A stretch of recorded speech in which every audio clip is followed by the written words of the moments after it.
আমানতের খেয়ানত করা যাবে না। আমানত, আমানতের খেয়ানত করা যাবে না। আমানত অনেক প্রকার আছে। আপনার কাছে কেউ একটা কথা বলছে, ভাই এই কথাটা তুমি কাউকে বলতে পারবে না আমানত, তাহলে এটা আপনার আমানত। আপনি মৌতের আগ পর্যন্ত কাউকে বলতে পারবেন না। ওয়াদা করছেন আমানত, এই কথা কারো কাছে বলতে পারবেন না। এটা হচ্ছে আমানত।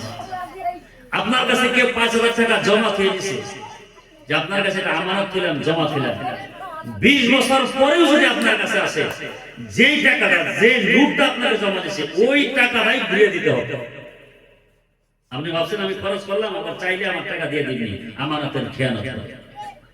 যে টাকা দিয়েছে ওইটাই ঘুরিয়ে দিতে হবে। ও বাবা, ওই পরিবর্তন করে দিলেও আমানতের খেয়ানত। আমার এই যে মসজিদ, মাদ্রাসা, স্কুল, কলেজ, ইউনিভার্সিটি, বিভিন্ন এনজিও, বিভিন্ন ধরনের অনুষ্ঠান আছে, ধন বরালি থাকে, প্রেসিডেন্ট সেক্রেটারি থাকে। যে টাকাটা রাইজের টাকা জমা হয়েছে, হুবাহু ওই টাকাটাই অনুষ্ঠানের জন্য খরচ করতে হবে। আপনি যদি ভাবেন এখন মসজিদের আমি কেশিয়ার, আমার কাছে ২০,০০০ টাকা আছে, আমি প্রয়োজন করলে খরচ করি, আবার চাইলে আমার টাকাটা দিয়ে দেব, আমানতের খেয়ানত হবে। কারণ রাইজের টাকা মসজিদের ধন বরালে তুমি, তোমার কাছে আমানত দেওয়া হয়েছে, যেই টাকাটা রাইজে দিছে সেই টাকাটাই তুমি মসজিদের নামে খরচ করতে হবে। এটা আমানত।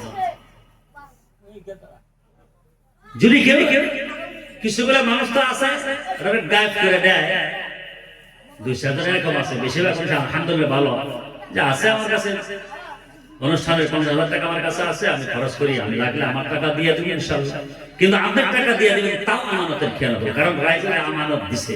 এইটা একটাই রাস্তা আছে, আপনি ইজাজত নিতে পারেন কমিটির কাছে থেকে, রাইজের কাছে থেকে, যে টাকাটা আমার কাছে জমা আসে, প্রয়োজন বশত আমি যদি খরচ করি, যে সময় আপনার চাইবেন আমার টাকাটা আমি দিয়ে দিব, এই হিসাবে যদি কারো কাছ থেকে পারমিশন নিয়ে থাকেন তো গুনাহ থেকে বাঁচবেন, নালে না।